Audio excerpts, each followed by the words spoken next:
Good morning students. हमने 1.1 का first और फोर्थ क्वेश्चन कर लिया था। अब सेकंड और थर्ड क्वेश्चन जो था जिसमें हमें ये बताना था कि दो नंबर्स अगर हमें गिवन हो तो उनके बीच परिमेय संख्या है, मतलब रैशनल नंबर कैसे फाइंड आउट कर सकते हैं, हमें यही फाइंड आउट करना था ना। तो जैसे कि क्वेश्चन नंबर सेकंड है आपका 3 और 4 के बीच 6 परिमेय संख्या ज्ञात करो। क्वेश्चन नंबर थर्ड है आपका 3/5 और 4/5 के बीच 5 परिमेय संख्या ज्ञात करो। ठीक है, और आपका उदाहरण नंबर सेकंड भी यही था, 1 और 2 के बीच 5 परिमेय संख्या ज्ञात करो। तो अगर एक चीज़ समझा दी जाए तो ये तीनों क्वेश्चन आराम से हो सकते हैं। ठीक है, बाकी फिर हमारी 1.1 कंप्लीट है। तो अब हम आते हैं कि अगर दो संख्याओं के बीच हमें परिमेय संख्या मतलब रैशनल नंबर फाइंड आउट करने हो तो हम क्या यूज़ करते हैं। बेटा हमारे पास ना दो मेथड होते हैं। फर्स्ट मेथड होता है कि हर समान हो, हर मतलब डिनोमिनेटर आपका सेम हो। ठीक है, सेकेंड मेथड होता है, ये फॉर्मूला है आपका r+s डिवाइड 2 का प्रयोग करके। फॉर्मूला है ये आपका r+s। यहाँ पे r जो होता है, जैसे हम दो संख्याएं लेते हैं ना, एक संख्या होती है r और दूसरी होती है s, तो दोनों संख्याओं का प्लस मतलब दोनों का एडिशन डिवाइड 2, ये फॉर्मूला है। इस प्रोसीजर को अप्लाई करते जाते हैं तो हमारे बीच में रैशनल नंबर फाइंड आउट हो जाते हैं। ठीक है, पहले हम फर्स्ट मेथड पे चलते हैं। हाँ जी, हर समान करना मतलब कि डिनोमिनेटर को समान करना। देखो बेटा, जो आप छोटी क्लासेस से करते हुए आ रहे हो, आप वो क्या करते हो, जैसे कि अगर आपको दो संख्याएं दे दी, आपको बोल दिया 3 और 4 के बीच कितनी बतानी है, 6 बतानी है। चलो हम 3 ले लेते हैं, 3 बतानी है, हम एग्जाम्पल ले लेते हैं, 3 बतानी है। तो हम छोटी क्लासेस में थे तो हम क्या करते थे, जितनी संख्याएं बतानी होती थी, कितनी बतानी है 3, तो हम क्या करते थे 3+1 करते थे। जितनी संख्याएं बतानी है उसमें +1 करना, ये रूल था। जितनी संख्याएं बतानी है उसमें +1 करना, तो आया 4। फिर हम क्या करते, जो 4 आया ना उसे जो वो दो संख्याएं थी उससे मल्टीप्लाई भी करते थे और उससे डिवाइड भी करते थे। मल्टीप्लाई एंड डिवाइड, प्रोसीजर समझ आया। मैंने क्या कहा, जितनी संख्याएं बतानी है, जितनी डिजिट्स बतानी है आपको, उन दोनों के बीच में उनमें +1 करो, जो भी डिजिट आया उसे उन दोनों डिजिट्स में मल्टीप्लाई भी करो, डिवाइड भी करो। तो ये हो गया 4 3 12 डिवाइड 4, ये 4 4 16 डिवाइड 4। अब देखो इन दोनों के बीच में ये सेम हो गया, डिनोमिनेटर सेम, हर सेम हो गया। तो देखो ये भी 4 है, ये भी 4 है, तो इन दोनों के बीच में डिजिट्स देखो, 12 के बाद 13, 13 डिवाइड 4, 14 डिवाइड 4 और 15 डिवाइड 4। क्या आपको तीन ही तो डिजिट्स बतानी थी ना, तो ये तो आप छोटी क्लासेस से करते हुए आ रहे हो। तो देखो ये बन गई आपकी इन दोनों के बीच में 3 डिजिट्स। ठीक है, समझ आ गया, ये वाला मेथड समझ आया, ये आप छोटी क्लासेस से करते हुए आ रहे हैं। ठीक है, अब बात होती है कि अब थोड़ा सा लेवल बढ़ाना है, तो अब क्या करना है। एक मेथड तो ये था आपका, अभी मैं हर समान करने वाली बता रही हूँ, मतलब डिनोमिनेटर को सेम कैसे करते हैं वो बता रही हूँ। डिनोमिनेटर को सेम करने का तरीका एक ये था, ऐसे करा है आपने। और कई बार ऐसे होते हैं ऑलरेडी डिनोमिनेटर सेम दिए होते हैं, जैसे 1/2 और मैं आपको दे देती हूँ 3/2। 1/2 और 3/2 के बीच में आपको बतानी है 4। अब 1/2 और 3/2 के बीच में तो 2/2 ही आता है और तो कुछ नहीं आता। अब इसको क्या करोगे, 4 बतानी है, सेम वही मेथड अप्लाई करेंगे, जितनी बतानी है उसमें क्या करो +1 करो, तो 5 आया। 5 को मल्टीप्लाई भी करो और डिवाइड भी करो, 5 को मल्टीप्लाई भी करो और डिवाइड भी करो। ये बन गया 5 डिवाइड 10, ये बन गया 15 डिवाइड 10। अब इन दोनों के बीच में आप आराम से 4 डिजिट्स फाइंड आउट कर सकते हो, 6 7 8 9 10, बहुत सारी मिल सकती हैं ऐसे तो। ठीक है, डिवाइड में 10 तो आप सबके लगा ही सकते हो। समझ आ गया। तो ये था जब आपको नॉर्मल डिजिट्स दी हो, जैसे 3 और 4 दिया था, और जब आपको ऑलरेडी रैशनल नंबर मतलब परिमेय संख्याएं दी हो तो क्या करना है, और ऑलरेडी सेम हो। और जब सेम ना हो, इसी को अगर मैं बोलूँ कि सेम नहीं है, जैसे कि 1/3 है और 3/4 है, तो क्या करोगे, तो भी वही है, इन दोनों के बीच में जितनी डिजिट्स फाइंड आउट करनी है, मान लो फाइंड आउट करनी है 3, तो आप क्या करोगे 3+1 करोगे, 4 आएगा, है ना। पहले ना सबसे पहला काम होता है इन दोनों को सेम करना। अभी तक आप देख रहे थे ये ऑलरेडी सेम था या ये दिया ही नहीं था, तब तो ईजिली हो रहा था। जब दिया नहीं था तब भी ईजिली हो रहा था, और जब ऑलरेडी सेम था तब भी ईजिली हो रहा था। अब मैं आपको एक न्यू एग्जांपल बता रही हूँ जिसमें ना ये सेम ना हो, तो इसको सेम करने के लिए क्या करोगे, इसके डिवाइड में 3 है, इसके डिवाइड में 4 है, इंटरचेंज कर दोगे। क्या करोगे, इंटरचेंज मल्टीप्लाई कर दोगे, इस वाले को 4 से मल्टीप्लाई और इस वाले को 3 से मल्टीप्लाई। तो देखो, और याद रखना अगर कोई चीज़ मल्टीप्लाई होती है तो मतलब नीचे आती है तो ऊपर भी आती है। ठीक है, इंटरचेंज कर रही हूँ मैं और कुछ नहीं कर रही मैं। देखो यहाँ 4 था तो ये 4 इधर आ गया, यहाँ 3 था तो ये 3 इधर आ गया। अब देखो ये क्या बन गया, 4 डिवाइड 12, और ये क्या बन गया 9 डिवाइड 12। ठीक है, कोई प्रॉब्लम। अब देखो दोनों सेम हो गए। अब आप कैसे भी फाइंड कर लो। अब इनके बीच में अगर मैं देखूँ तो 5 6 7 8 मुझे ऑलरेडी मिल गए हैं, मुझे कुछ करना ही नहीं पड़ा।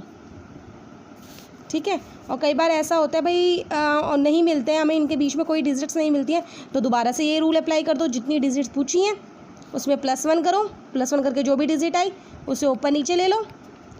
ठीक है, ऊपर भी नीचे भी सॉल्व करो, आंसर आ जाएगा।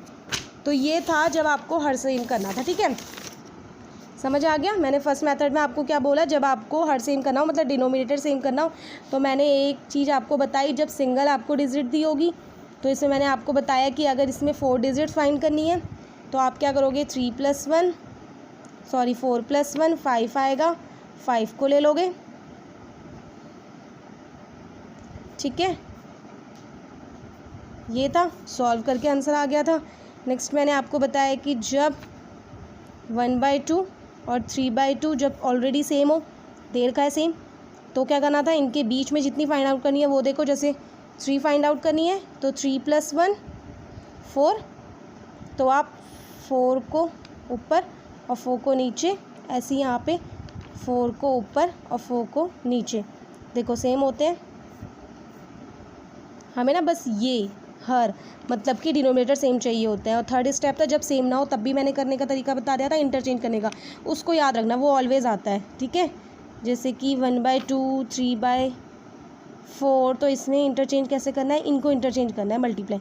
यहाँ 4 है तो यहाँ 4 ले आओ, यहाँ 2 है तो यहाँ 2 ले आओ। अब ये 4 2 जा 8 हो गए, यहाँ भी 4 2 जा 8 हो गए, ये 4 हो गए, ये 12 हो गया। अब इजीली इनके बीच में फाइंड आउट हो सकती हैं। ठीक है, ये तो था जब हमें वो सेम करना था। ठीक है, अब सेकंड मेथड क्या है, सेकंड मेथड है आपका R+S का प्रयोग करके। बहुत अच्छा मेथड है। सबसे पहले ये आया कहाँ से, ठीक है, ये R+S आया कहाँ से। R मतलब है एक डिजिट, जैसे आपको 2 डिजिट दी होती है ना, S मतलब है दूसरी डिजिट। आप किन्हीं 2 डिजिट्स के बीच में अगर संख्याएं निकाल रहे हैं, मतलब कि नंबर्स निकाल रहे हैं किन्हीं 2 के बीच में, तो बेटा उनके बीच का बिल्कुल हाफ पोर्शन पता होना चाहिए ना। तो ये हाफ पोर्शन निकालने का फॉर्मूला होता है मैथ्स में। ये आप आगे जाके 14 चैप्टर में इसको आप हिंदी में पढ़ोगे, माध्य, और इंग्लिश में बोलते हैं इसे मीन निकालना, बीच की डिजिट निकालना। ये फॉर्मूला होता है, जितनी भी डिजिट्स हैं उनको प्लस करो, डिवाइड में 2 लगा दो। तो आप ये कह सकते हो कि ये 2 डिजिट्स के बीच में बिल्कुल हाफ पोर्शन को निकालने का फॉर्मूला होता है। तो इसी फॉर्मूले को हम यूज़ करते हैं 9th के फर्स्ट एक्सरसाइज में रैशनल नंबर्स निकालने के लिए। 5 3 4 कितने भी rational between 2 numbers rational number निकालने के लिए हम इस फॉर्मूले को यूज़ करते हैं। ये जो अभी मैंने पीछे बताया ये तो आप शुरुआत से करते हुए आ रहे हो। ठीक है, अब ये है 9th के हिसाब से R+S डिवाइड 2। ठीक है, इसके अकॉर्डिंग ही मैंने सारे क्वेश्चन सॉल्व करे हैं। R+S डिवाइड बाई 2 का मीनिंग है, जैसे मैं एक एग्जांपल ले लेती हूँ 3 और 4 का। ठीक है, 3 और 4 का एग्जांपल ले रही हूँ, तो इसमें 3 + 4 डिवाइड 2, जो आंसर आया 7/2 आ गया। इसका मैंने क्वेश्चन सॉल्व किया, मैं यहाँ पे दिखा देती हूँ, क्योंकि आपका ना एक्सरसाइज 1.1 का सेकंड क्वेश्चन यही था कि 3 और 4 के बीच में 6 परिमेय संख्या ज्ञात करो। तो मैंने देखो फर्स्ट स्टेप क्या किया, मैं R+S ही यूज़ कर रही हूँ। देखो R+S डिवाइड 2 यूज़ कर रही हूँ मैं। 3 + 4 डिवाइड 2 7/2 आ गया। तो मैं लिख दिया कि 3 और 4 के बीच में 7/2 है। सॉल्व करना चाहो तो कर सकते हो, इसको डिवाइड करके देख लो। इसको इससे डिवाइड करोगे मतलब 7 को 2 से डिवाइड करोगे तो आंसर आएगा डिवाइड 2 7, 2 3 जा 6, अब 2 5 जा पॉइंट लगाएंगे क्योंकि 0 उतारा ऊपर से, 2 5 जा 10, तो क्या आया 3.5 आया। देखो 3.5 आया, और 3.5 इन दोनों के बीच में लाई कर रहा है, 3 और 4 के बीच में। तो ऐसे ही आप आगे भी देख सकते हो। अब देखो यहाँ पे जो इस फर्स्ट स्टेप तो बच्चे सारे सही करते हैं, सेकंड स्टेप में मिस्टेक करते हैं। आपका आ गया 3 7/2 और 4, ये बन गया। ये ना बनाते रहना, जैसे जैसे डिजिट आते रहेंगे ना इनको बनाते रहना, इससे ईजी रहता है। उसके बाद 3 और 7/2 के बीच में कर लो। अब 3 और 7/2 के बीच में फॉर्मूला याद रखो क्या था, R+S डिवाइड 2। अब बच्चे जो मिस्टेक्स करते हैं ना, वो मैं आपको बताऊँ क्या मिस्टेक्स करते हैं।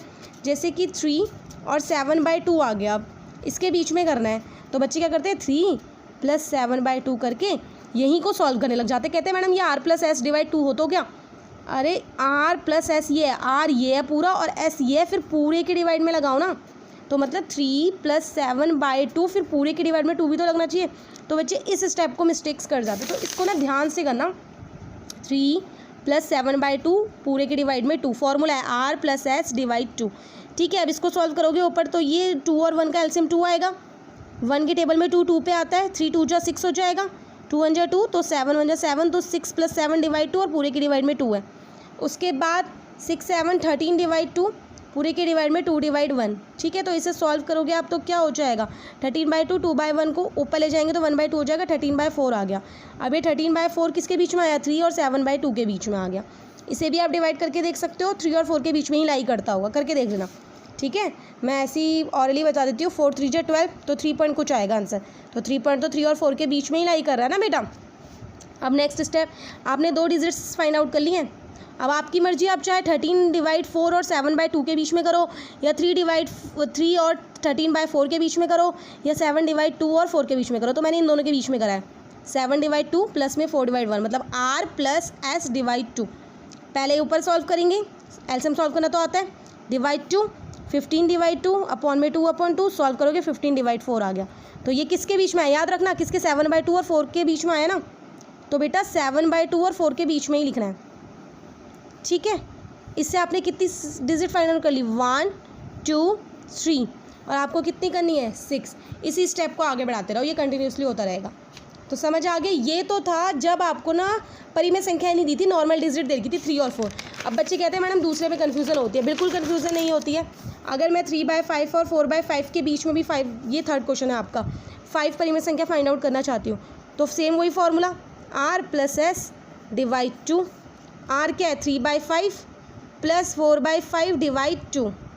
तो 3/5 और 4/5 को सॉल्व करोगे ये आएगा, डिवाइड 2। इसको सॉल्व करोगे फिर ये आ गया। इसे सॉल्व करके देखो क्या आ रहा है, इसको सॉल्व करके देखोगे तो आपका आ रहा है 0.7। ठीक है, आएगा ना उन्हीं के बीच में, इनको सॉल्व करोगे ना 3/5 और 4/5 को, ये भी 0 पॉइंट में आएंगे।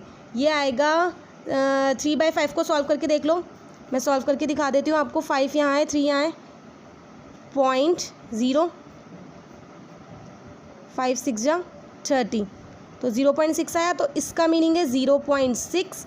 4/5 को देखते हैं, इससे क्या आ रहा है, 4 और ये 5, 0. तो क्या आया 0.8, और जब इसे सॉल्व किया, ये तो सीधे सबको पता है 0.7, तो आया ना इन दोनों के बीच में। और कहीं आप सोचो कि मैडम ये नहीं आएगा, इसको भी करके देख लेना, ये भी इन्हीं के बीच में आएगा। इसको कैसे किया मैंने 3/5 और 4/5 के बीच में 7/10 लिया, तो बेटा अब मैं 3/5 और 7/10 के बीच में कर रही हूँ, 3/5 प्लस 7/10 डिवाइड में 2, क्योंकि ये आ रहा है, ये ऐसे डिवाइड में 2। सॉल्व करा, देखो सॉल्व करते गए हैं, 13/20 आ गया। तो जिनके बीच में था उन्हीं के बीच में 13/20 लिखा। अब मुझे 1 और 2 डिजिट्स मिल चुकी है, मुझे कितनी फाइंड करनी है, 5, ऐसी और फाइंड कर लो। तो ये था आपका मेथड। अब अगर बेटा ये चेंज हो, उससे भी कोई फ़र्क नहीं पड़ता, रूल तो वही रहेगा ना। तो मैंने आपको 2 मेथड बताए हैं। एक तो बताया जब हमें डिनोमिनेटर सेम करना हो, डिनोमिनेटर सेम करने के भी तीनों अलग अलग बता दिए, जब ऑलरेडी सेम हो, जब सेम ना हो, और जब दिया ही ना हो।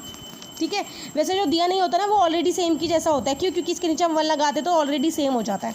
ठीक है, उसके बाद आपने सेकेंड मेथड पढ़ा r प्लस एस, जो आप अपनी 9th क्लास में कर रहे हो एग्जैक्टली। तो ये मेन है, वो तो आप पहले से पढ़ते हुए आ रहे हो। जब आप वेरी शॉर्ट करोगे ना, 1 मार्क्स के क्वेश्चन होंगे आपके बोर्ड में या कहीं पे भी, तो आप उस मेथड को इजीली यूज़ कर सकते हो। ठीक है, क्या था उस मेथड में, उस मेथड में कुछ नहीं था। उस मेथड में ये था कि जितनी भी डिजिट्स पूछी है ना बीच में, उनमें +1 करो, और जो भी डिजिट है उसे ऊपर और नीचे मल्टीप्लाई कर दो दोनों डिजिट्स में, सॉल्व हो जाएगा आंसर। ठीक है, समझ आ गया। तो 1.1 का सेकंड क्वेश्चन हो चुका है, कंप्लीट कर लेना। और 1.1 का थर्ड क्वेश्चन भी हो चुका है, और सेम ऐसी है एग्जाम्पल नंबर 2, इसमें 1 और 2 के बीच में निकालनी है 5 परिमेय संख्या, ये भी करना है। तो अब ये 1.1 ना बेटा आपकी कंप्लीट हो चुकी है। ठीक है।